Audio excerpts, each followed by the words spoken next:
Bonjour frères et sœurs, je suis le frère Yannick Kondo, depuis Abidjan.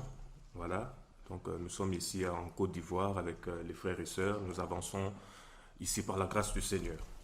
Voilà, le Seigneur me met à cœur un message à donner à l'Église, un message d'édification, vu les temps dans lesquels nous sommes, parce que je pense que tout le monde sait, et c'est pas un mensonge, le Seigneur revient bientôt. Yeshua Mashiach revient bientôt. C'est notre plus grande espérance, c'est notre espérance. Au-delà de tout ce qui se passe dans ce monde, de toutes ces calamités, toutes ces catastrophes, toutes ces pressions de ce monde, tout ce qui se passe dans ce monde, notre espérance, c'est le retour du Maître, Yeshua Hamashiach, parce qu'il a promis dans sa parole, il a dit qu'il revient à toute vitesse. C'est-à-dire que le Seigneur peut revenir à tout moment. Il peut revenir nous chercher. Donc c'est premièrement cette chose, ce message déjà de son retour qui doit déjà nous interpeller, qui doit déjà nous alerter. Ça veut dire que si hier tu étais froid, aujourd'hui tu dois te relever pour ne pas rater ce grand voyage, ce grand départ, l'enlèvement de l'Église. Aujourd'hui, lorsque nous voyageons, lorsque vous allez certainement dans d'autres pays, en France, en Chine, peu importe, il y a des voyages sur la terre que vous n'aimerez pas rater. Je vois par exemple souvent à la télévision des agences de transport, d'avion.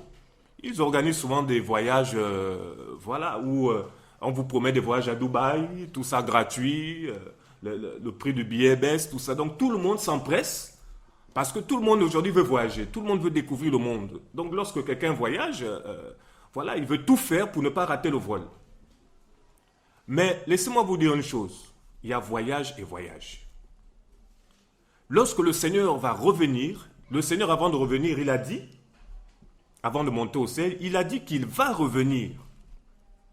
Donc de la même manière que tu t'apprêtes certainement pour voyager demain, pour aller, je ne sais pas, en France, en Chine, peu importe, tu dois te préparer aussi pour le grand départ. Pour le grand départ. Si tu voyages demain, par exemple, je préfère parler terre à terre pour que le message passe aussi mieux. Si tu voyages demain, par exemple, tu vas faire tes affaires, tu vas apprêter ton sac, ta valise, tu vas tout faire, on va te dire le vol c'est à 8h, à 9h par exemple. Toi, tu es à l'aéroport dès 6h. Pourquoi? Parce que tu ne veux pas rater le vol. Donc à 6h pile, tu es à l'aéroport. À 8h55, tu es à la salle d'attente et à 9h, tu es dans l'avion. Et l'avion maintenant décolle. Donc tu prends toutes les dispositions pour ne pas rater ton vol. Regardez même dans la vie ordinaire comment nous prenons des dispositions. Regardez comment dans la vie ordinaire, nous prenons des dispositions pour ne pas rater ci, pour ne pas rater ça. Mais quand il s'agit du retour du Seigneur, nous ne voulons pas prendre des dispositions. Il y a un problème. Il y a un problème. Tu fais tes bagages pour un voyage que tu as à faire demain.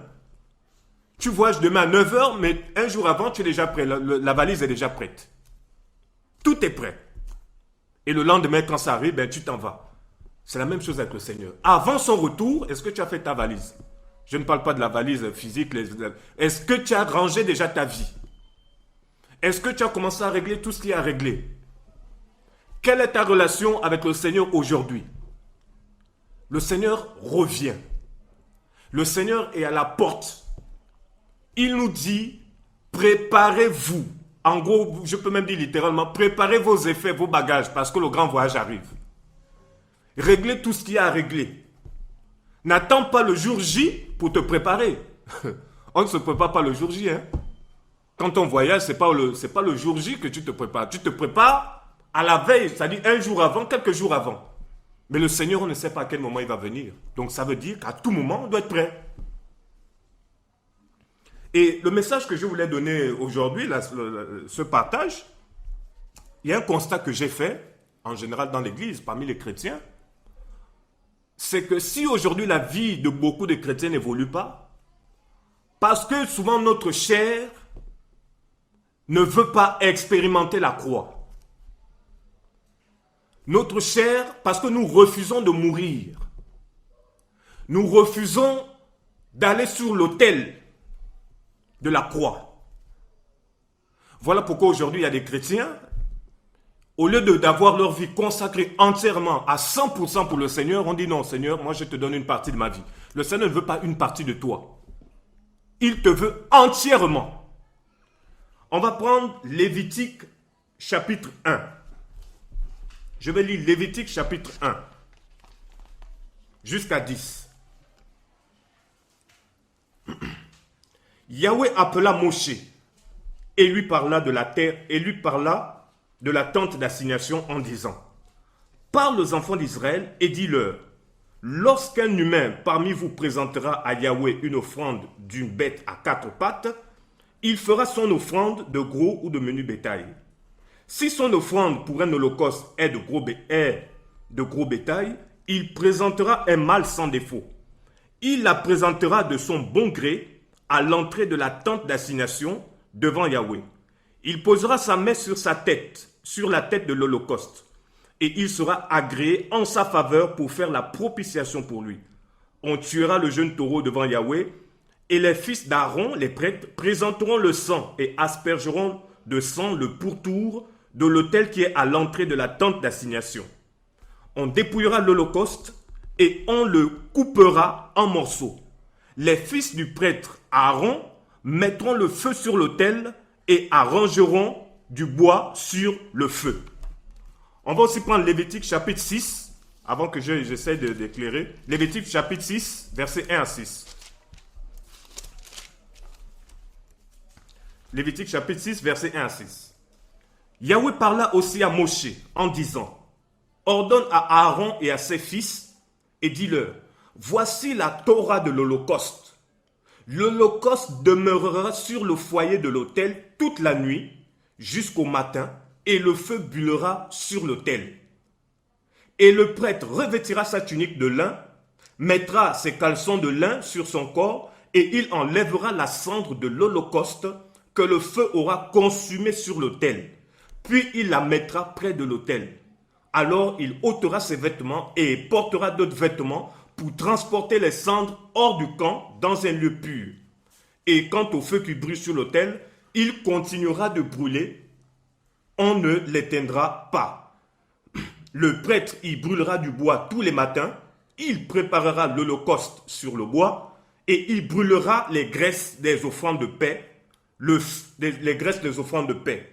Le feu brûlera continuellement sur l'autel, on ne le laissera pas s'éteindre. Amen. Ici, dans le livre de Lévitique, après avoir construit le tabernacle, selon l'ordre que le Seigneur a donné, le Seigneur va donner plusieurs prescriptions par rapport à plusieurs prescriptions et ordonnances par rapport aux offrandes et aux différents sacrifices. Et on sait que sous la loi, sous l'ancienne alliance, il y avait plusieurs types de sacrifices, que ce soit sacrifice de culpabilité, sacrifice pour le péché, l'offrande de paix, l'holocauste, ainsi de suite. Mais ce qui attire mon attention, c'est l'holocauste. Vous savez, le mot holocauste, en hébreu, c'est hola, ce qui veut dire offrande entièrement consumée. Dans ces passages que nous venons de lire, vous allez vous rendre compte que par rapport à tous les sacrifices qu'il y avait sous l'ancienne alliance, et que sacrifices comme offrande, l'holocauste est le sacrifice pour l'expiation par excellence. C'est-à-dire que à l'holocauste, le Seigneur prenait entièrement, il prenait tout le sacrifice.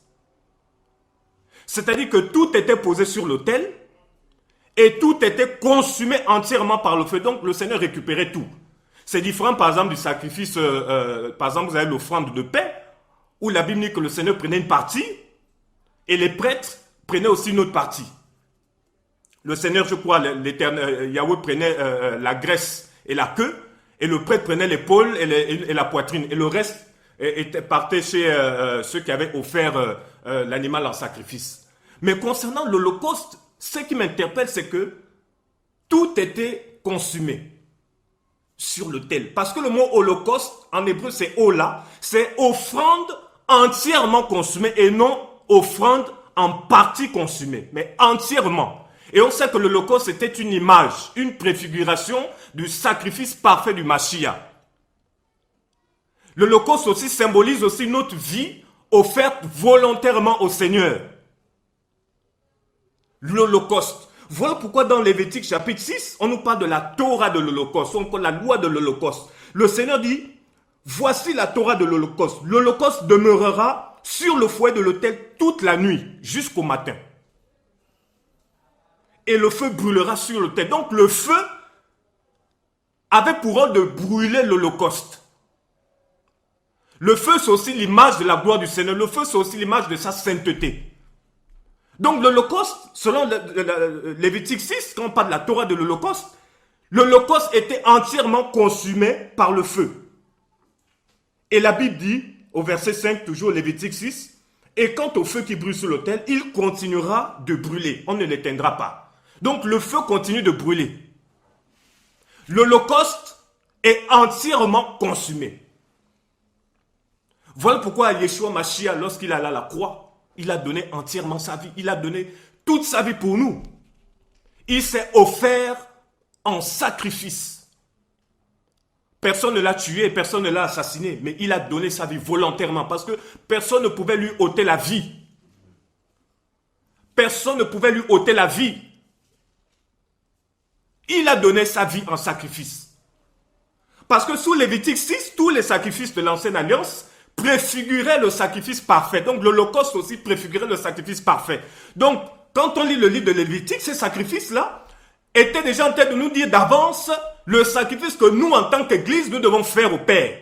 C'est-à-dire nous offrir entièrement aussi. Parce que sous la loi, tous ces sacrifices-là préfiguraient le sacrifice parfait. Mais comment le sacrifice parfait a été accompli? C'est Yeshua qui a donné entièrement sa vie. Donc s'il a donné entièrement sa vie sur l'autel de la croix, ça veut dire que nous qui sommes son peuple, nous faisons la même chose. Nous sommes entièrement consumés. Voilà pourquoi, Romains chapitre 12, on va prendre Romains chapitre 12, à partir du verset 1. Romains chapitre 12 à partir du verset 1.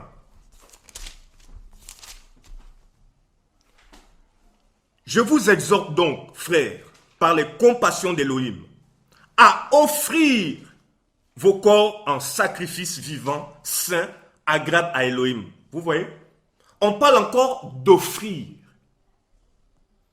D'offrir. Voilà pourquoi dans le livre de Lévitique que nous avons lu, tous ces sacrifices-là, notamment l'Holocauste dont j'ai parlé, l'animal était quoi? Offert. Parce que les animaux qui étaient aptes pour l'Holocauste, il y avait par exemple l'agneau. L'agneau, c'est aussi, elle préfigure aussi le Messie, c'est-à-dire son innocence. C'est-à-dire, il est allé à la croix, il a donné sa vie sans bouder. Il a donné sa vie sans discuter, il est parti s'offrir volontairement. L'agneau, c'est aussi cette image de Yeshua qui livre sa vie en sacrifice, qui offre sa vie en sacrifice. Donc l'agneau était aussi offert en holocauste.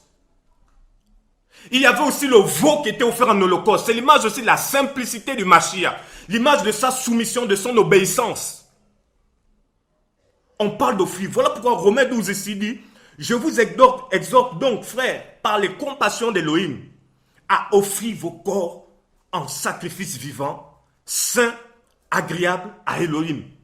Parce que justement, sous la loi, les sacrifices, les animaux qui étaient offerts en holocauste, devaient être des animaux sans défaut.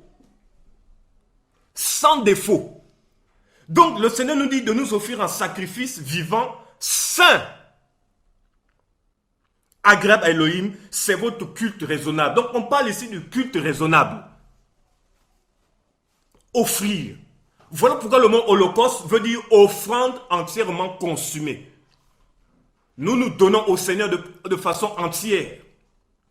On va aussi prendre Romains, chapitre 6, versets 12 à 14.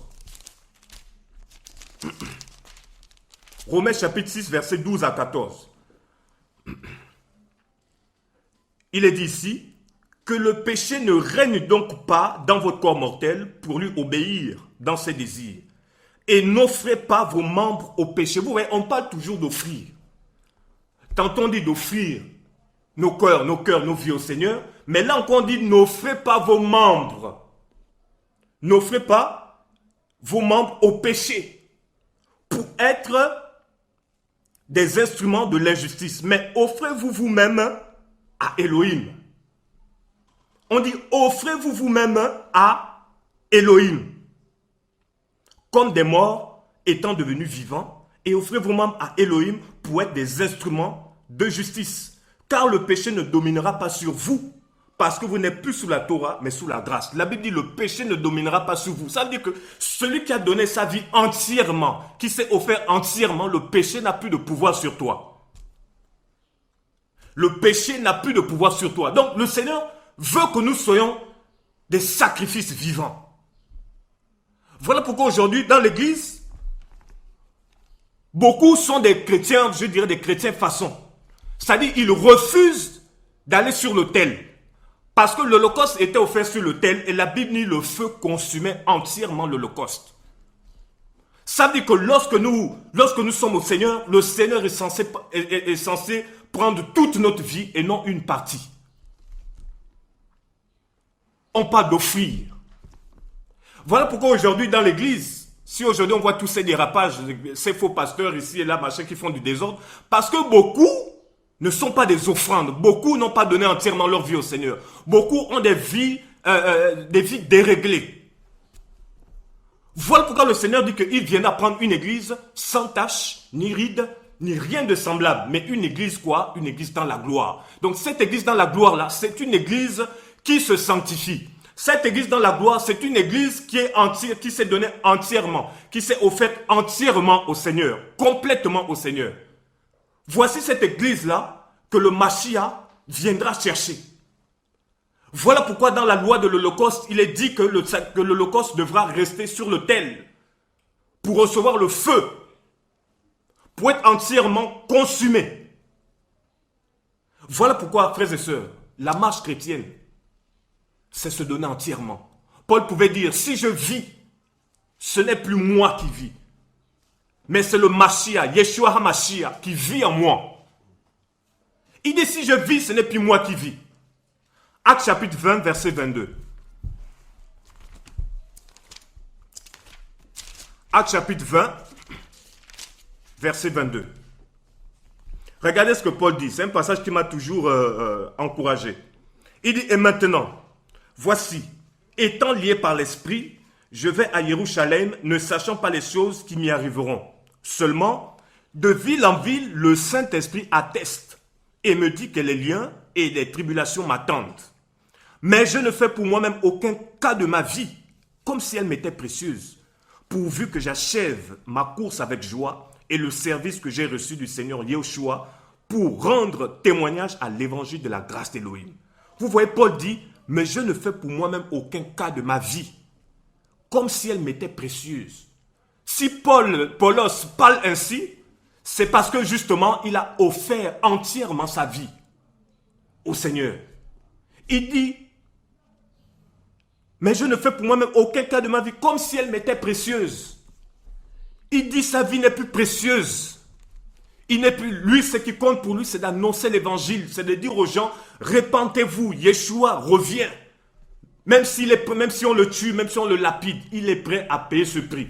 Voilà pourquoi il dit, je m'en vais à Jérusalem sans savoir ce qui m'y arrivera. L'Esprit m'avertit de ville en ville que des tribulations et des combats m'attendent. Mais je ne fais pour moi-même aucun cas de ma vie, comme si elle m'était précieuse. Parce que l'apôtre Paul avait compris justement le culte raisonnable dont parle Romains chapitre 12. Offrez vos corps comme un sacrifice vivant, saint et agréable. Voilà ce à quoi le Seigneur nous appelle. Malheureusement aujourd'hui, quel est le constat que nous faisons aujourd'hui dans nos églises? C'est que beaucoup n'ont vraiment pas expérimenté la croix. Beaucoup n'ont pas expérimenté la croix. Beaucoup sont encore liés dans le péché, liés par le péché. Mais le Seigneur dit, c'est celui qui est mort, qui est libéré du péché. Tu ne peux pas expérimenter la libération du péché sans passer par la mort.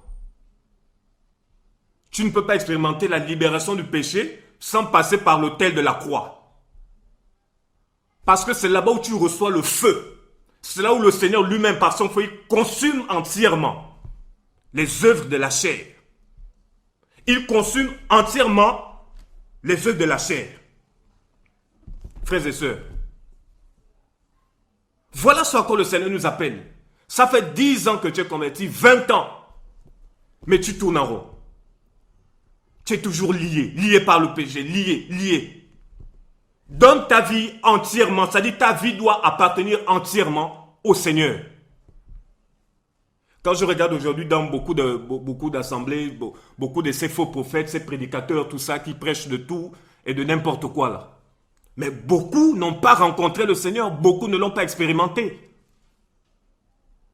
Parce que quand le Seigneur t'appelle pour son œuvre, quand le Seigneur t'appelle pour parler de lui, il te brise d'abord. Il te brise. Tu es entièrement consumé, c'est-à-dire que tu es un holocauste.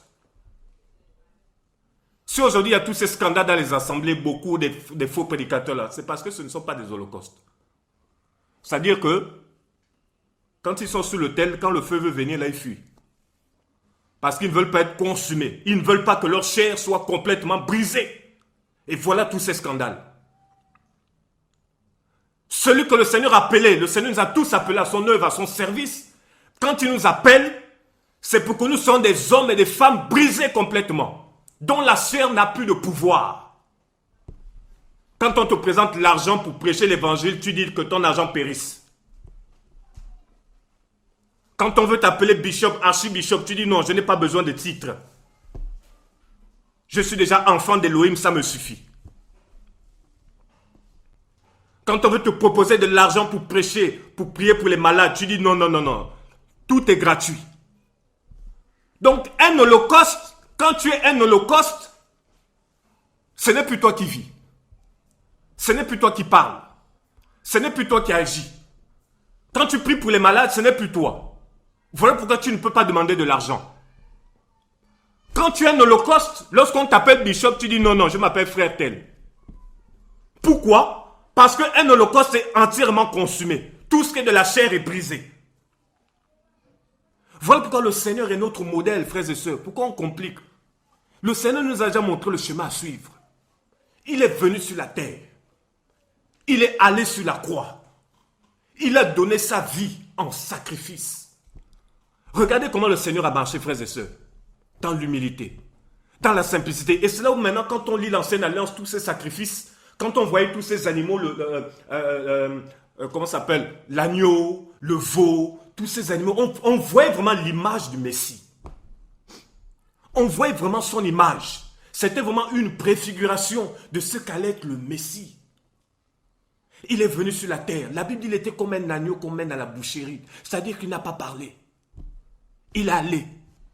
Parce qu'il était cet holocauste, cette offrande offerte, cette offrande consumée. Regardez comment le Messie a marché. Est-ce qu'on appelait Yeshua, je ne sais pas, est-ce qu'on l'appelait mon pasteur? Est-ce qu'on appelle le Seigneur mon pasteur? Est-ce qu'on appelle le Seigneur, je ne sais pas, bishop, est-ce que tu peux prier pour moi? Il était simple. Yeshua était simple. Il a marché dans la simplicité. Il a marché dans l'humilité. Il a voulu nous montrer l'exemple. Il a voulu nous dire tout ce que vous avez vu sous l'Ancienne Alliance. Tous ces sacrifices, toutes ces choses, l'Holocauste, toutes ces choses-là, c'était une image de moi. Pierre, l'apôtre Pierre Pétros a voulu l'empêcher d'aller à la croix. À Elohim ne plaise, tu n'iras pas. Il a dit arrière, Satan. Arrière. Yeshua le Seigneur, Yeshua est parti à la croix. Il a accepté de mourir pour nous montrer l'exemple. Quand il est parti à la croix, il n'est pas allé seul, il nous a entraînés. Il nous a entraînés à la croix pour dire, venez avec moi. Je vais aussi vous clouer à la croix. Votre chair va être clouée aussi à la croix. Cette chair qui nous rend captifs du péché, cette chair qui nous rend esclaves, le Seigneur aussi nous a pris. Il nous a menés à la croix. Cloués. Pour que nous soyons libres. Voilà pourquoi on revient dans Romains 6. J'aime bien les passages de Romains 6. À partir du verset 8. Verset 7 même. Bon, je vais prendre même à partir du verset 6. Sachant que notre vieil homme a été crucifié avec lui, afin que le corps du péché soit inactif et que nous ne soyons plus esclaves du péché. Sachant que notre vieil homme a été crucifié avec lui. C'est un fait accompli. Ce n'est pas quelque chose, une espérance. C'est fait. Oh Seigneur. Ce n'est pas demain. Le Seigneur dit, sachant que notre vieil homme a été, ça veut dire que ça a été fait. Nous sommes passés sur le terre de la croix, sachant que notre vieil homme a été crucifié avec qui? Avec lui. Afin que, il y a une raison, afin que le corps du péché soit inactif, c'est-à-dire qu'il n'ait plus de pouvoir, qu'il ne nous embête plus, qu'il ne nous fatigue plus. Voilà pourquoi notre vieil homme a été crucifié. C'est pour que le corps du péché soit inactif et que nous ne soyons plus esclaves du péché. Vous voyez le grand travail qui a été fait? Car celui qui est mort est justifié du péché. Celui qui est mort, celui qui est un holocauste, qui est entièrement consumé, celui qui est mort.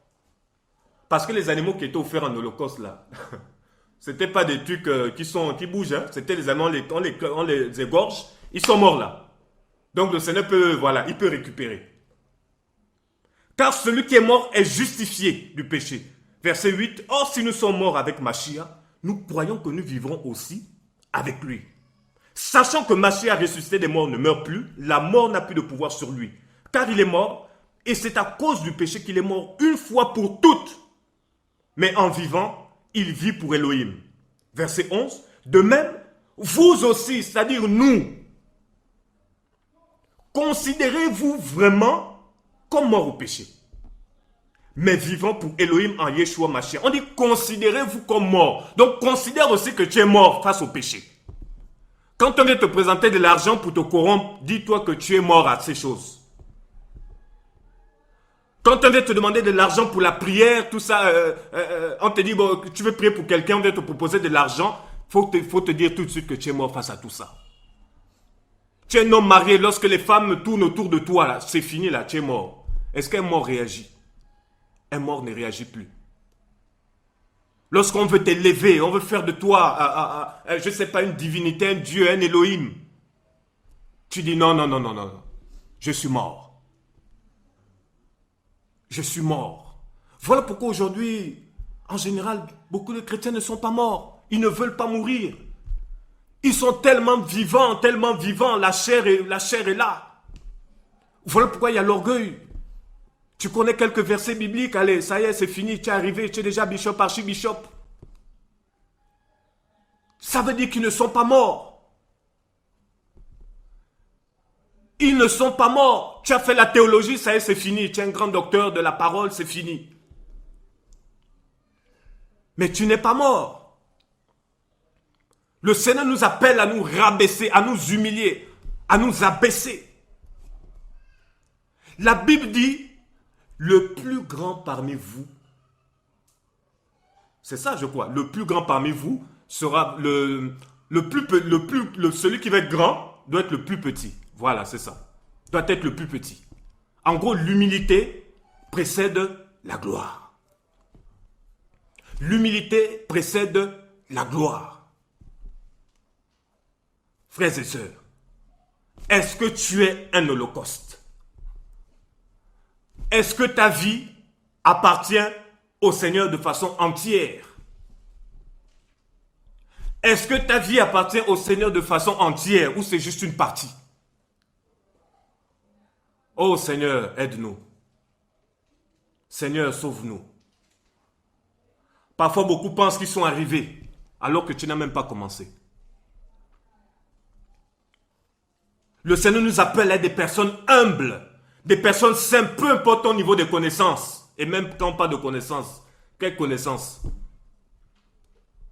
C'est le Seigneur qui nous donne de comprendre simplement sa parole. On doit s'abaisser. C'est lui la connaissance pareille. C'est lui que nous devons connaître. Il y en a, ils cherchent simplement à connaître les Écritures, la lire de façon littérale, mais ils ne veulent pas connaître celui qui est la parole. On veut connaître seulement ce qui est écrit, mais on ne veut pas connaître l'auteur. Voilà pourquoi justement le Seigneur nous appelle à être des holocaustes. Parce qu'un holocauste, c'est quelqu'un qui est brisé. C'est quelqu'un lorsqu'il est attaqué, il ne réagit plus. C'est quelqu'un lorsqu'il est combattu, il ne réagit plus. C'est quelqu'un lorsqu'il est attaqué, il est sali, il ne réagit plus. Il dit Seigneur, tu es le juste juge. Un holocauste, il dit non, non, non, non, non, non. La gloire des hommes, je n'en veux pas. Quelqu'un qui est brisé, quelqu'un qui est passé sur la croix, l'autel de la croix, qui est passé par la circoncision du cœur. Lorsqu'on l'acclame, il dit non, non, non, non, non, non, acclamez le Seigneur. Lorsqu'on veut l'élever, il dit non, non, non, non, non, non. C'est le Seigneur qui mérite l'élévation. Yeshua Mashiach. Qui sommes-nous? Qui sommes-nous pour prendre sa place? Toi, pasteur qui m'écoute certainement, qui était dans le système, là, qui es-tu pour prendre la place du Seigneur? Si tu fais ton si chacun de nous fait son témoignage, d'où le Seigneur nous a sortis. Mais nous n'étions rien. Pourquoi maintenant que nous sommes aujourd'hui au Seigneur, on veut se vanter? Alors que quand chacun raconte son histoire, parfois on est choqué. Toi, tu étais ex-délinquant, ex-drogué, ex-prostitué, maintenant que tu es converti, tu hausses les épaules. Mais c'est quand même terrible. Au contraire, mais avec le Seigneur, on doit être humble, parce que quand on regarde à nos passés, à notre passé, chacun de nous, ce qu'on a vécu, et aujourd'hui, quand on est converti, mais non, on doit avoir vraiment des cœurs humbles pour dire, mais Seigneur, on était mort. Comment tu as fait pour nous racheter? Je trouve ça quand même méchant quand le Seigneur te sauve aujourd'hui, que tu prennes sa place. Tu te fais appeler super bishop alors que hier tu n'étais rien. Hier les gens ne te calculaient pas. Hier on t'a ramassé dans les caniveaux, on t'a trouvé dans les boîtes de nuit, ivre, toujours allongé sur les canapés des boîtes de nuit. Et aujourd'hui maintenant que tu es converti, c'est comme si c'est toi-même qui es venu vers le Seigneur alors que c'est lui qui t'a pris. Voilà pourquoi le Seigneur nous appelle à être des holocaustes, à être des sacrifices, à mourir. À mourir, il nous appelle à l'humilité. Voilà pourquoi, frères et sœurs, parfois regardez un peu d'où nous sommes sortis. Ça va vous amener peut-être à être humble. Regardez d'où le Seigneur vous a sorti. Regardez d'où vous êtes. Hier, vous étiez abandonné, vous étiez rejeté, on ne vous calculait pas, vous étiez dans les caniveaux. Même moi qui vous parle là, c'était terrible. Moi, me ramassais dans des caniveaux, bourrés, ivres, dans les maquis, tout ça, machin, toujours en train de faire des bagarres. Je recevais même des coups, des bouteilles de bière sur la tête, sur les bras, partout. On me ramasse 5 heures du matin. Je suis là, on regarde, on se dit que la personne est morte, alors que c'est quelqu'un qui est ivre, il dort dans un caniveau. Attendez. Excusez-moi, dormir dans un caniveau, allez-y voir un caniveau là. Imaginez un peu, je prends un exemple. Vous trouvez quelqu'un dans un caniveau en ce moment-là. Il est ivre, il dort dans un caniveau, les eaux sales. Vous le prenez, vous le nettoyez, vous l'habillez, vous le mettez propre. Et imaginez demain, il est orgueilleux. Vous ne voyez pas que c'est bizarre? C'est une insulte, hein? Non. Moi, j'étais pris dans un caniveau. Tu dormais. Tu étais ivre. Il y avait encore la bière qui sortait de la bouche. Tu étais irrécupérable. Les voitures passaient comme ça, on te regarde, irrécupérable. Les habits bourrés de saleté. Moi, je viens, je te prends. Je te nettoie. Je t'habille. Je te mets du parfum. Je t'amène chez le coiffeur. Je t'amène chez le coiffeur. Tu fais une belle coiffe. Tu es propre. Je t'amène même devant le miroir pour te dire, tu as vu comment tu es devenu aujourd'hui? Tu regardes le miroir. Et maintenant, quand je te laisse partir, tu veux maintenant prendre la place du Seigneur. Quand je te laisse, quand le Seigneur, c'est juste un exemple que je vous donnais, je ne dis pas que c'est moi qui viens vous prendre. Le Seigneur te récupère. Et maintenant, il a fait de toi aujourd'hui ce que tu es. Il t'a transformé, il t'a façonné. Et c'est toi aujourd'hui maintenant qui es orgueilleux. C'est toi aujourd'hui maintenant qui te fait appeler super archibishop. C'est toi aujourd'hui qui te fait appeler l'aigle de, je ne sais pas, le voyant national. C'est toi qui te fait appeler maintenant le je ne sais pas, le archibishop. Il y en a même pour dépasser les autres, ils sont archibishop. S'il y a 2 fois archi, il y en a qui vont dire, moi c'est 3 fois archi. Mais ça, qu'est-ce que ça devient? C'est quoi ça? Est-ce que vous êtes des holocaustes? Regardez derrière, regardez d'où nous sommes, regarde d'où tu es venu. Mais tu dois être humble. Nous tous, autant que nous sommes, nous étions tous morts. Nous étions tous morts, même si nous vivions dans ce monde, nous étions morts.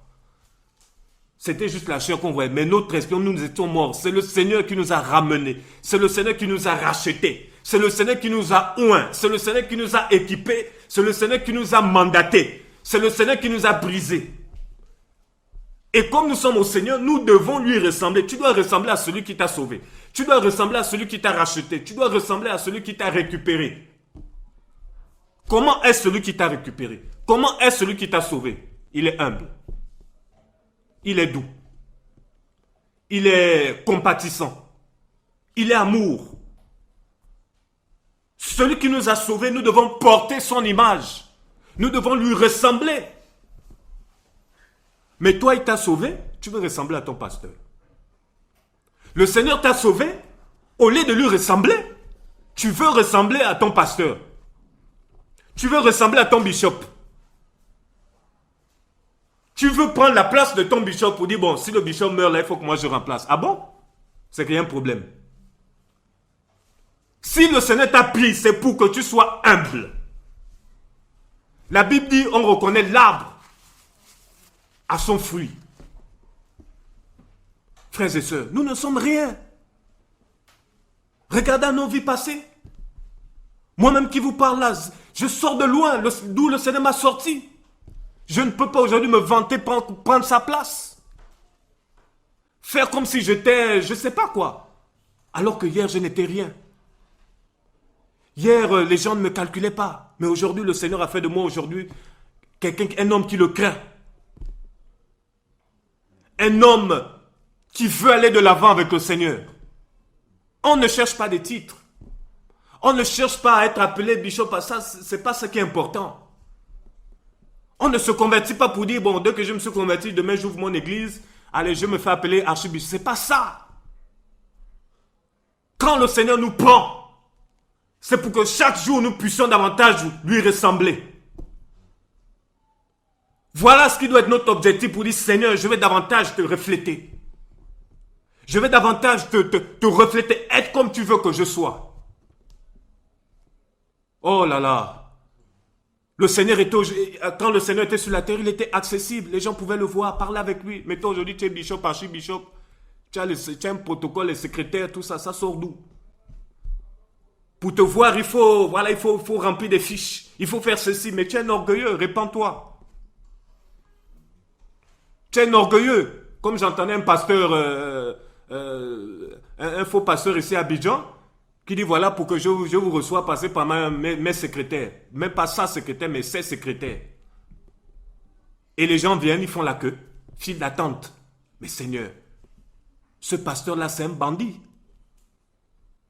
C'est un voyou. Les gens font la queue. Chacun va présenter son problème. Ah, pasteur, vraiment, j'ai tel problème, ceci, cela. L'autre là-bas vient, voici, j'ai tel problème. Ah bon? Est-ce que tu es un holocauste, toi qui dis tu as tel problème là? Quand tu étais dans le monde là, tu avais plein de problèmes, le Seigneur t'a touché, non? Il t'a sorti de là-bas. Ça veut dire que le Seigneur pense à nous, il se souvient de nous. Tu as les problèmes, tu vas voir ton bishop.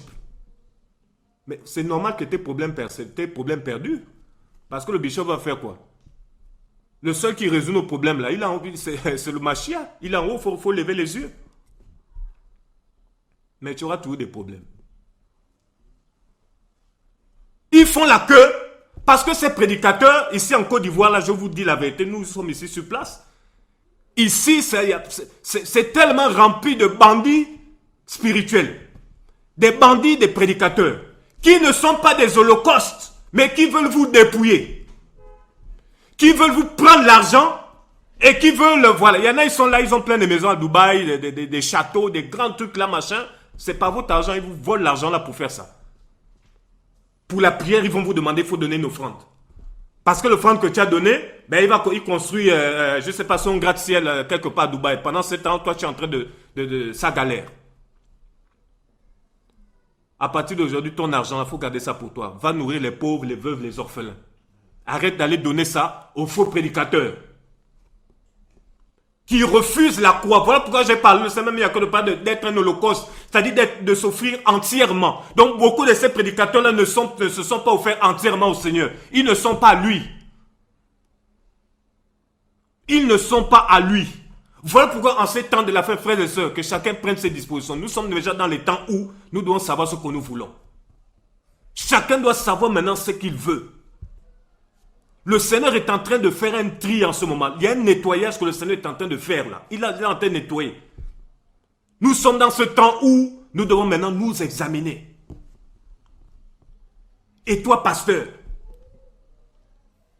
arrête de voler l'argent des fidèles. Va à l'autel de la croix, tu vas arrêter de voler.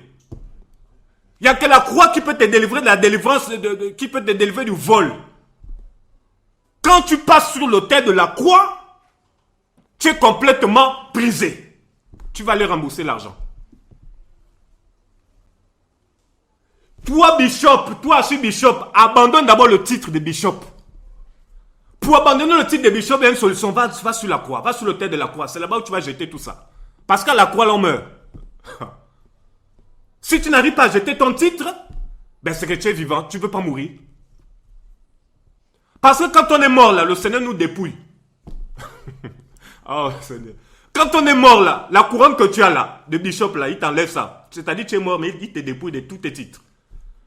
Donc quand tu es vivant, le Seigneur ne peut pas te dépouiller. Parce que, étant vivant, tu as dit non, Seigneur ne touche pas ça. Seigneur ne fait pas ça. Non, n'enlève pas telle couronne. Non, n'enlève pas tel titre.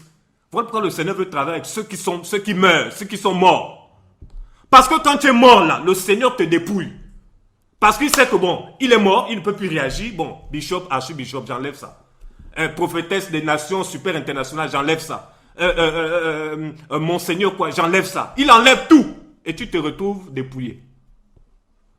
Voilà pourquoi le Seigneur dépouille son peuple en ce moment. Il nous dépouille des l'orgueil là, il enlève.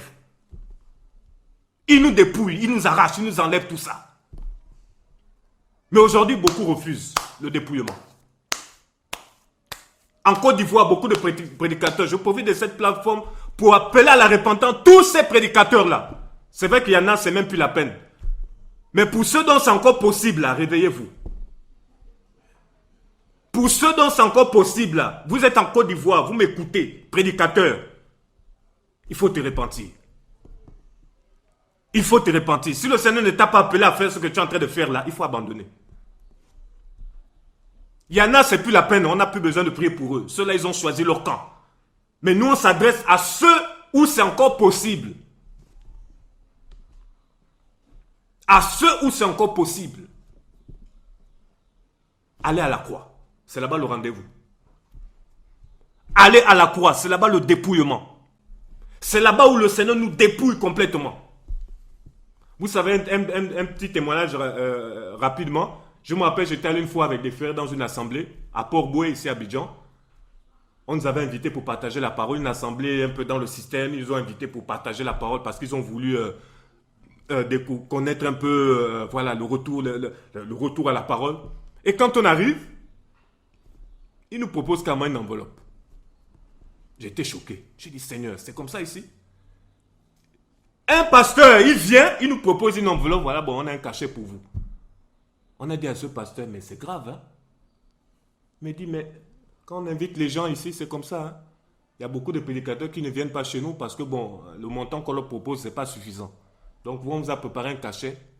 On a dit à ce pasteur-là, cet argent-là, vous avez les pauvres, les veuves, les orphelins, là. Allez aider les gens. L'évangile est gratuit. Vous nous donnez quel argent? Seigneur. Frère, si on n'était pas brisé, si on n'était pas passé par la croix, là, l'argent, on avait pris ça. On te propose un pack, c'est une histoire vraie, hein? Je l'ai vécu. On m'a proposé de l'argent aussi. Des enveloppes. Je peux prendre ça en cachette pour dire, bon, c'est pas, personne ne voit, je prends, je vais payer mon loyer, tout ça. Donc le Seigneur, parfois, il nous met à l'épreuve, il dit, allez, il nous met dans ces situations pour voir. Ce pasteur, rien que par le fait qu'on ait refusé cette enveloppe, il a été touché. On n'a pas eu besoin de trop parler. Par le geste qu'on a dit, qu'on a fait, qu'on ne prend pas cette enveloppe, ça l'a touché. Il avait même invité les Mohamed Sanogo, qui ont demandé près de 2 millions pour venir prêcher là-bas. Ils n'ont pas eu assez d'argent. Ils ont eu une partie, On a dit, bon, il manque. Comme il y avait un petit reste qui manquait, les prédicateurs n'ont pas pu venir. Regardez ce qui se passe. Bien aimé, c'est grave en ce moment. Des prédicateurs leur proposent des millions pour venir prêcher. Et cette assemblée en question, elle se trouve dans un bas-fond d'Abidjan, vraiment des quartiers précaires. Vraiment, vous savez, la souffrance. C'est-à-dire, même pour aller là-bas en voiture, c'est compliqué. Et pendant que nous sommes arrivés, il y avait des gens, les gens faisaient la queue. C'est-à-dire, ils étaient là debout comme comité d'accueil, tout ça là. Ils s'attendaient à voir une grande Mercedes qui va arriver, tout ça. On est venu avec les transports qu'on appelle ici des BACA, c'est-à-dire les transports communs, là, avec les frères.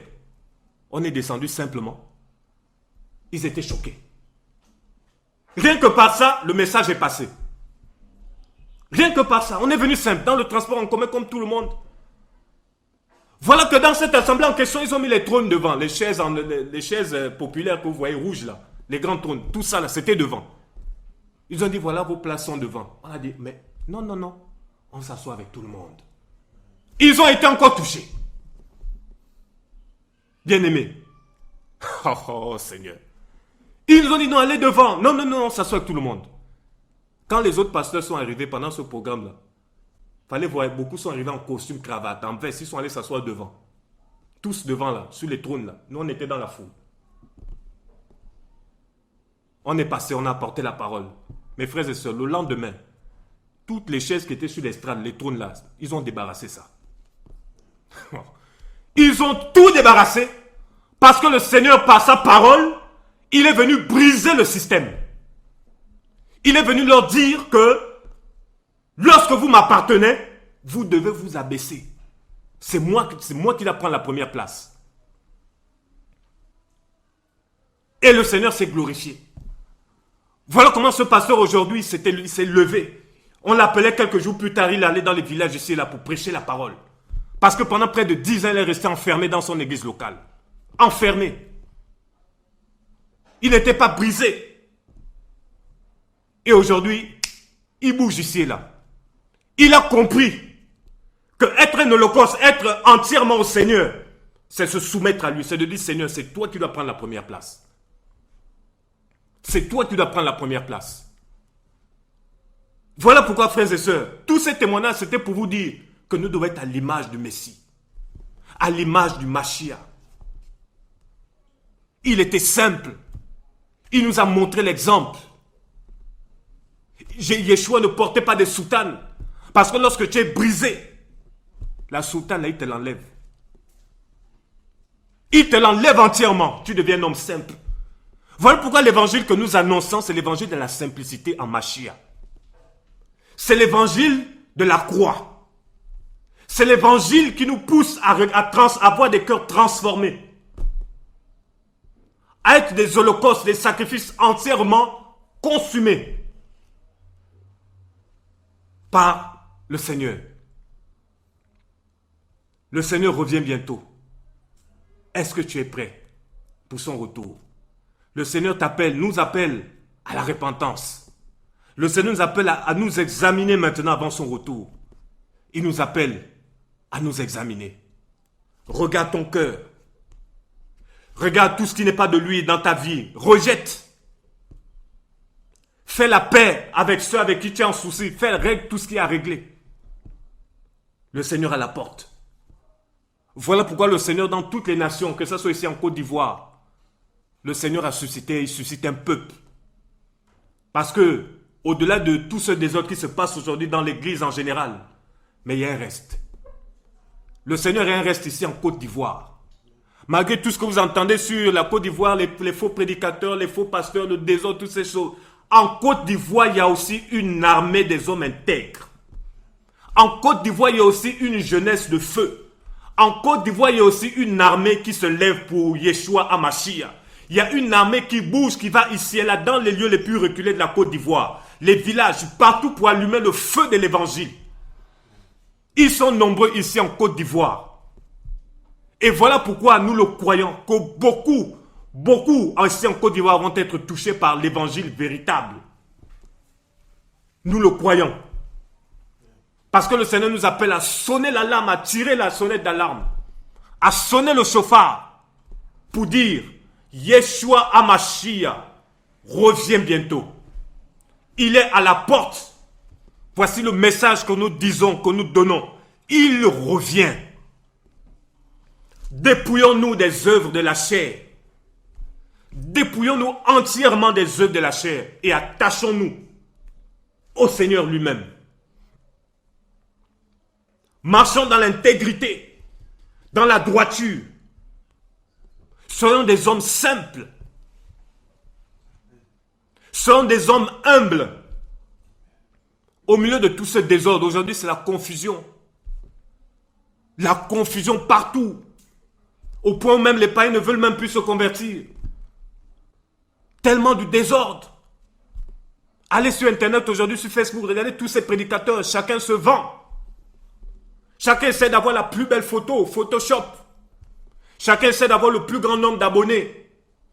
Comme j'entendais un prédicateur, oui, j'ai 2 millions d'abonnés. L'autre là-bas, non, j'ai 1 million. Il y a un qui disait, un faux pasteur là. Je suis le pasteur le plus célèbre de la francophonie. Ok, c'est bien.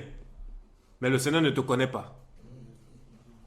Tu es célèbre parmi les hommes, c'est bien, mais le Seigneur ne te connaît pas. Ça sert à quoi d'être célèbre, soi-disant dans la francophonie, et être rejeté du Seigneur? Ça sert à quoi? Et ils sont nombreux, ces pasteurs, c'est la concurrence aujourd'hui. C'est la concurrence. Qui a la plus belle femme, la femme du ministère, chacun veut montrer sa femme. On se vend sur les réseaux sociaux. On donne une image parce que sur les réseaux sociaux, frères et sœurs, il y en a qui font, c'est du théâtre, il ne faut pas suivre, ce n'est pas la vraie vie. Il y en a qui sont là, des pasteurs avec leurs épouses, photos, alors que le pasteur bastonne, il frappe sa femme. Mais quand on regarde sur les réseaux sociaux, on se dit oui, c'est la belle vie, c'est un couple modèle, un couple exemplaire. Alors que les gens veulent juste montrer une apparence, une image. Voilà ce que nous voyons aujourd'hui. Des chantres, il n'y a pas longtemps, une chantre au Gabon qui sort un album et après, quelques jours après, les scandales sortent. Elle est dans l'adultère. Dans l'adultère et ça sort des albums. Ça vend. Ils sont pleins comme ça. Ça signe des autographes. Pour faire un selfie, il faut payer. Voilà ce qui se passe aujourd'hui dans l'église apostate. Voilà ce qui se passe aujourd'hui. Les véritables envoyés du Seigneur sont traités de faux, de gourous, de magiciens. Et des loups, des serviteurs de Satan, c'est ceux qui sont traînés de véritables serviteurs du Seigneur. Quelle confusion! Lorsque tu prêches sur la sainteté, on dit tu es garé. Tu n'es pas, faut te conformer au siècle. Mais lorsque tu prêches sur l'argent, tu es célèbre. Mais mes amis, le message de la croix ne nous rend pas célèbres. On ne cherche pas la célébrité dans le Seigneur. On cherche à dire aux gens, répentez-vous. Yeshua à la porte. La récompense est on l'aura lorsque le Seigneur va revenir. Les hommes t'acclament aujourd'hui, tu es fier. Tu es fier. Tu es fier, on t'acclame. Parce que tu es super bishop. Récemment, j'avais vu sur Internet des femmes qui se vantaient parce qu'elles ont été élues, soi-disant, évêques. Confusion. Confusion totale. Si le Seigneur revient, vous allez rester. Quand on parle d'être un holocauste, il faut se dépouiller. Il faut se dépouiller. Holocauste, c'est offrande entièrement consumée. On dit entièrement consumée. Romains 12 dit, offrez-vous comme un sacrifice. Offrez-vous, donc tu dois t'offrir. On parle de l'offre, tu dois t'offrir. Quelqu'un qui s'offre, c'est-à-dire se donne entièrement pour dire, Seigneur, prends ma vie. Fais de moi ce que tu veux. Tu m'amènes à gauche, j'y vais. Tu m'amènes à droite, j'y vais. Ta parole est une lampe à mes pieds et une lumière sur mon sentier. Ta parole est une lampe. On dit la parole du Seigneur est une lampe à nos pieds qui est censée nous montrer le chemin, la direction à prendre. Donc cette lampe, plus nous marchons, cette lampe nous dit va à gauche, va à droite. Cette lampe nous éclaire. Mais il y en a là. La lampe là s'est éteinte. Donc ils ne savent même plus où ils vont. Frères et sœurs, réveillons-nous. Réveillons-nous, frères et sœurs. Yeshua Mashiach est à la porte. Sors de tout ce qui est désordre, il faut sortir de là. Le Seigneur dit, mon peuple, sortez du milieu de Babylone, sortez du milieu d'elle. Il dit sortir. Nous sommes dans le temps maintenant, il faut sortir. Il faut sortir. Il faut sortir. Il faut maintenant regarder au Mashiach, à Yeshua, Jésus-Christ. Il faut regarder maintenant à lui. Fuyez tous ces prédicateurs d'enfer, tous ces loups-là, qui vous parlent d'argent matin, midi et soir. Fuyez-les. Fuyez-les. Ils sont pleins ici en Côte d'Ivoire. Fuyez-les. Vous-même, vous les connaissez. Fuyez-les.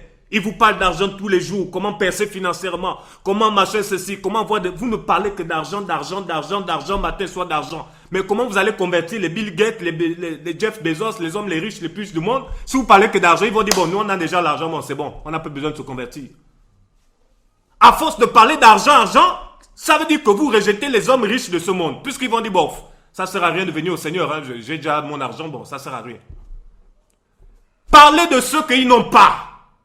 La vie éternelle.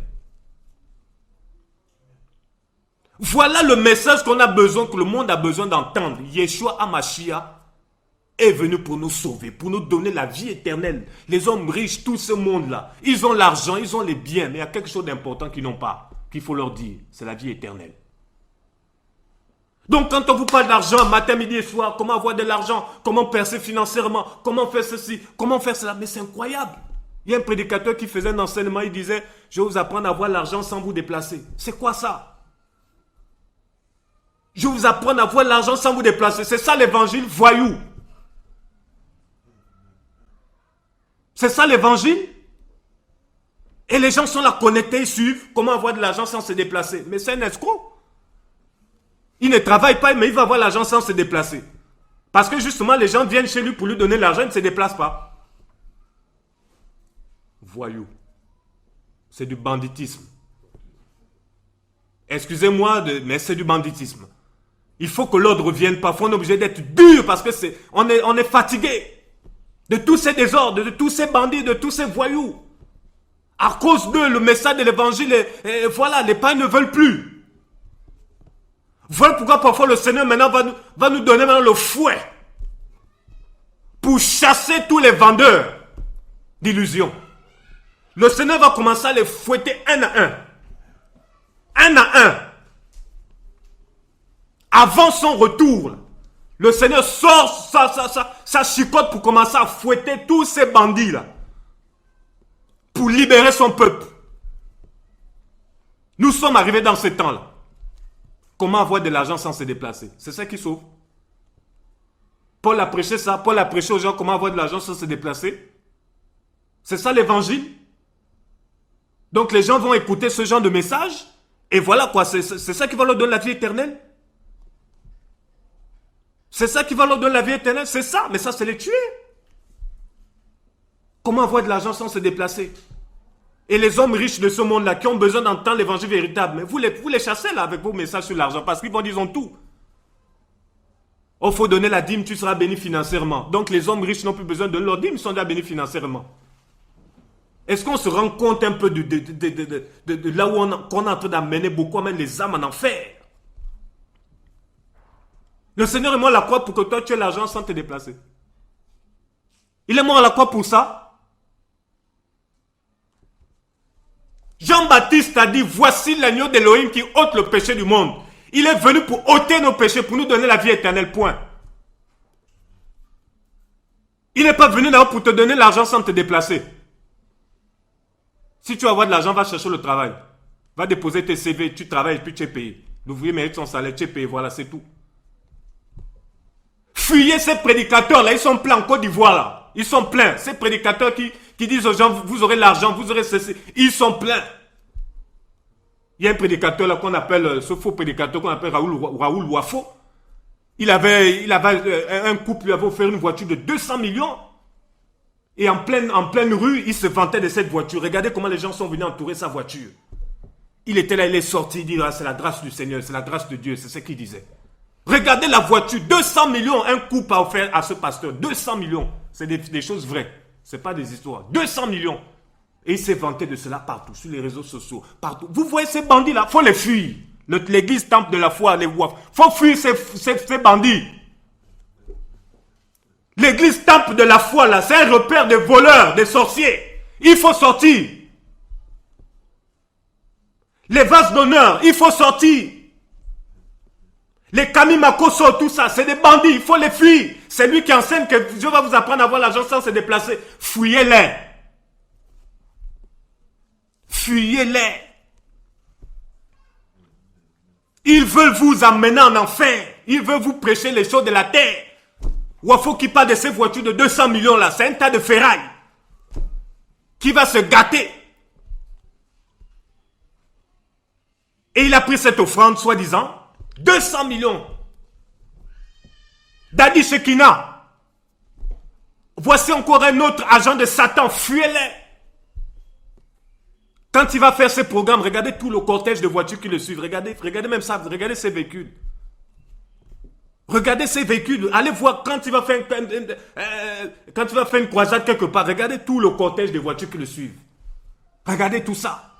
Les plaques d'immatriculation des voitures, là, c'est écrit prophète Dadi Shekina. Ils ont enlevé les mains. C'est maintenant le nom du prophète qui est écrit sur la plaque d'immatriculation. Quand ils descendent la voiture, regardez les gardes du corps. Fuyez-les. Fuyez-les. Allez vers le Seigneur. Fuyez tous ces bandits-là. Ils sont pleins ici. Fuyez-les. C'est mon message. Soyez des holocaustes, des sacrifices entièrement offerts au Seigneur. Fuyez toutes ces personnes. La Côte d'Ivoire en ce moment est polluée par beaucoup de gourous. Ils sont là nombreux. Fuyez-les. Les temps nous sont comptés. Vous les connaissez tous. Ces prédicateurs de malheur qui vous parlent d'argent, matin, midi et soir. Argent, argent, argent, argent. Au point où tu finis par ressembler à l'argent. C'est grave. Tu ne penses qu'à l'argent. Tu ne penses qu'à l'argent. Voilà pourquoi on dit aujourd'hui, les prédicateurs disent, celui qui n'a pas d'argent est maudit. Comme ce bandit de Makoso qui dit, les pauvres n'iront pas au ciel. Voilà ce qu'on prêche aujourd'hui aux gens. On dit, les pauvres n'iront pas au ciel. Si tu n'as pas d'argent, tu es maudit. C'est grave. Mais, je bénis le Seigneur parce qu'il va libérer son peuple. Je bénis le Seigneur parce que tous ces gourous-là vont être confondus. Ils vont perdre beaucoup de clients. Parce que le Seigneur aussi a une race, ici en Côte d'Ivoire, qui va défendre l'évangile, qui va prêcher l'évangile véritable. Véritable. Une église, des frères et sœurs ici et là qui ne vont pas présenter un titre, qui ne vont pas présenter un homme, qui ne vont pas présenter une assemblée quelconque, une église locale. Ils vont présenter un nom. Yahushua HaMashiach. Voilà celui que nous présentons. C'est cette armée-là que le Seigneur est en train de préparer dans les coulisses. Cette armée qui va se lever pour présenter un seul nom, le nom le plus glorieux, le nom le plus puissant, le nom le plus glorieux, le plus puissant de la terre. Yeshua HaMashiach. Celui qui a tout accompli pour nous. Voici le nom qui va être annoncé. Voici le nom qui doit être prêché. Voici le nom qui doit être proclamé. Yeshua HaMashiach. Il n'y en a plus un autre nom. Il n'est pas venu pour que tu aies de l'argent. D'abord, il n'est pas venu pour que tu aies le mariage, les enfants, peu importe. Il est venu d'abord te donner le salut. Il dit cherchez premièrement le royaume et tout le reste vous sera donné par-dessus. Cherche d'abord le royaume. Et le reste là, on parle du reste. Donc le reste là, on parle du reste. Cherchons d'abord le royaume et la justice. Et le reste, c'est-à-dire tes besoins là. Ça c'est ce que le Seigneur appelle le reste. Donc pour lui c'est rien ça. C'est pas là-bas où tu dois te prendre la tête. C'est pas là-bas où tu dois t'inquiéter. Non, c'est pas ça. Pourquoi le Seigneur appelle ça le reste? C'est comme s'il minimisait ça comme bon. Écoute, cherche le royaume, la justice. Bon, le reste, on verra. Le reste, on verra. Le Seigneur parle du reste. C'est ce reste-là que toi tu t'accroches. Il dit c'est le reste. Il dit on verra. Ça on va voir. T'inquiète pas. Est-ce que tu as déjà vu un oiseau s'inquiéter? Pour manger? Les oiseaux ne travaillent pas. Les animaux ne travaillent pas. Mais ils sont là, ils se nourrissent, ils mangent, ils sont tranquilles. Mais toi, l'être humain, tu es là, tu es toujours en panique. Toujours en train de paniquer, toujours en train de paniquer. Obligé de courir vers les prédicateurs. Courir vers les prédicateurs. Pour leur demander, pour recevoir soi-disant une prophétie. Et voilà comment ces prédicateurs vous prophétisent tout et n'importe quoi. Oui, le Seigneur me dit, tu auras ci, tu auras ça, tu auras ci. Mensonge. Ces gens ne voient jamais le péché dans vos vies. Jamais. Ils ne vont jamais vous appeler à la repentance. Jamais. Frères et sœurs, pour finir, regardons au Seigneur. Repentons-nous, ça ne va pas en ce moment dans l'église en général. L'église, c'est compliqué en ce moment. C'est grave en ce moment. Yeshua à la porte. Le Seigneur est à la porte, il revient. Yeshua Hamashia est à la porte. Jésus revient bientôt. À toute vitesse.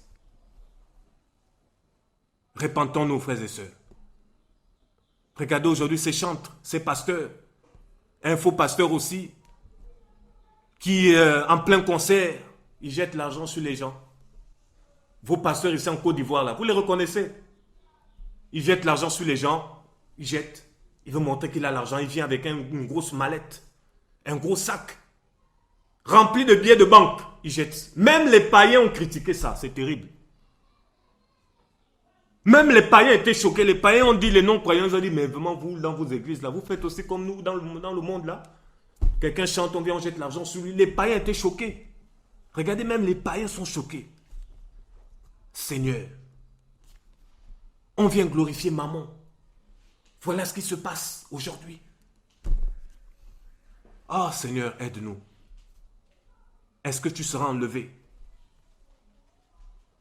Est-ce que tu seras enlevé? Moi qui vous parle, je tremble, j'ai peur. Je ne suis pas venu, même avant de parler, j'hésitais, j'avais peur. Je dis, ah Seigneur, peur. Pour dire que même nous, on se prépare à partir. On ne veut pas rester. Je préfère être dans l'anonymat et aller au ciel que d'être connu et puis aller en enfer. Je préfère me cacher. Je préfère m'effacer. Parce que l'éternité est plus importante. L'éternité est plus importante. On va t'acclamer dans ce monde, on va te célébrer, mais c'est pour combien de temps? Regardez les joies de ce monde-là, ça ne dure pas. Regardez même dans le sport, là, les équipes champions d'Europe, ils sont en joie, c'est la fête. Après, là, les problèmes recommencent, hein. La joie est finie. La France, champion du monde, oui, ça fête, oui, on est les champions, on est les champions. Le lendemain, là, quand l'équipe de France perd un match, là, c'est fini, tout le monde est contre eux. C'est pour vous dire que voici le monde, il n'y a pas une joie éternelle. On est en joie aujourd'hui, demain, allez, c'est la tristesse. Mais avec le Seigneur, on est rempli de joie.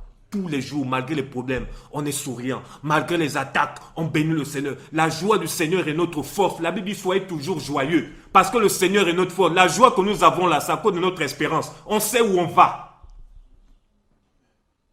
Voilà pourquoi nous avons toujours la joie. La joie du Seigneur, ce ne sera pas éphémère, ce ne sera pas pour un temps. Voilà pourquoi vous voyez des chrétiens, ils sont en joie, ils sont toujours souriants. Mais pourtant, ils ont des combats, pourtant, ils ont des problèmes. Mais leur joie vient d'où là? Leur joie là, ça vient d'en haut. Leur joie là, c'est spirituel. C'est le Seigneur qui nous communique la joie. Lorsqu'on voit tout ce qui se passe dans le monde, toutes ces manigances, tous ces complots mondiaux, tout ce qui veut se mettre en place, tout ça machin.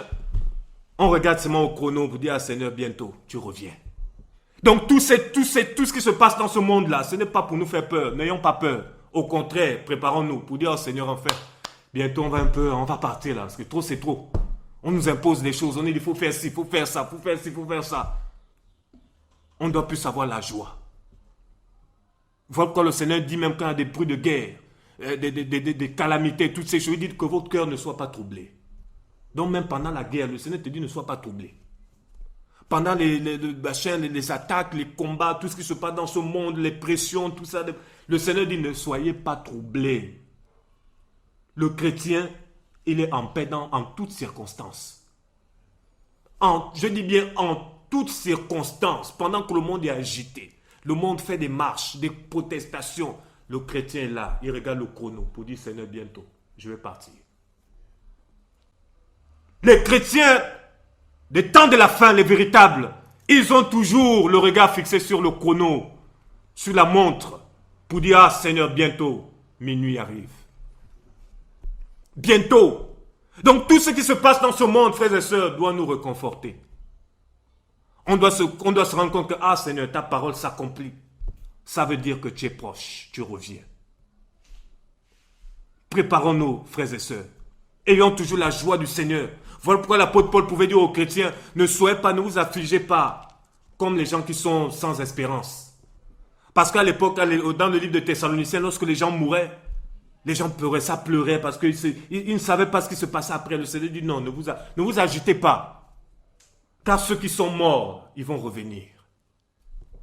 C'est notre espérance. Nous allons partir. Oh Seigneur, pour rien au monde, je ne veux rater ce voyage. Pour rien au monde, je préfère m'effacer, être dans l'anonymat, c'est pas grave. Si le Seigneur me connaît, c'est le plus important. Si le Seigneur m'a vu, me voit, c'est le plus important. Frères et sœurs, le Seigneur revient chercher son peuple. Le Seigneur revient chercher une armée de guerriers et de guerrières. Une armée des hommes et des femmes dans les nations qui se lèvent, qui ne fléchissent pas les genoux devant Baal. Une armée qui prêche Yeshua Mashiach. Une armée qui ne se vante pas, qui ne s'affiche pas sur les affiches géantes pour les programmes. On n'est plus à ce temps-là, c'est fini. On n'est plus là. On doit présenter le Seigneur. Ah, frères et sœurs, j'ai la joie quand je vous parle du Seigneur comme ça qui revient. Parce qu'il n'y a pas d'autre message. Yeshua revient. Le message, c'est préparez-vous. Le message, c'est sanctifiez-vous. Le message, c'est règle ta vie. Mets ta vie en règle. Le message, c'est fuyez ces loups, ces faux prédicateurs, fuyez-les. Fuyez-les. Frères et sœurs, je bénis le Seigneur pour sa parole et je vais prier. Seigneur, merci encore pour ta parole, Adonai. Seigneur, je prie que tu fortifies ton peuple, que tu nous remplisses davantage, que tu nous visites encore, Seigneur, que tu nous façonnes davantage, Seigneur. Je prie, Seigneur, que tous ceux qui ont écouté, Seigneur, se partagent. Je prie, Seigneur, que tu puisses davantage te révéler à eux, que tu puisses fortifier les cœurs, que tu puisses consoler ceux qui sont abattus, que tu puisses, Seigneur, pardonner ceux qui ont mal agi, Seigneur. Seigneur, nous ne voulons en aucun cas rater ton retour. Voilà pourquoi, Seigneur, garde nos cœurs, préserve-nous, garde-nous dans la simplicité, dans l'humilité, Seigneur. Nous voulons davantage te ressembler, être comme toi, Seigneur. Je prie, Seigneur, que tu puisses visiter, Seigneur, encore ton peuple. Visiter, Seigneur, tous ceux et celles qui t'aiment. Seigneur, que tu puisses préparer encore ton peuple, Seigneur, pour ton retour. Voilà pourquoi, Seigneur, merci encore pour ta parole. Donne-nous d'être vraiment ces holocaustes. Donne-nous d'être ces sacrifices, vraiment, Seigneur, qui s'offrent entièrement à toi, Seigneur. Des personnes consacrées, Seigneur, à toi. Des personnes qui, Seigneur, qui se sont séparées complètement des œuvres de la chair, Seigneur. Oui, Seigneur, nous voulons être davantage, Seigneur, ces holocaustes. Seigneur, ces personnes consumées, Seigneur, par toi, Seigneur, où les œuvres de la chair sont complètement anéanties. Oui, Seigneur, nous avons besoin de toi. Pardonne nos manquements, nos iniquités, pardonne nos erreurs, Seigneur Adonai.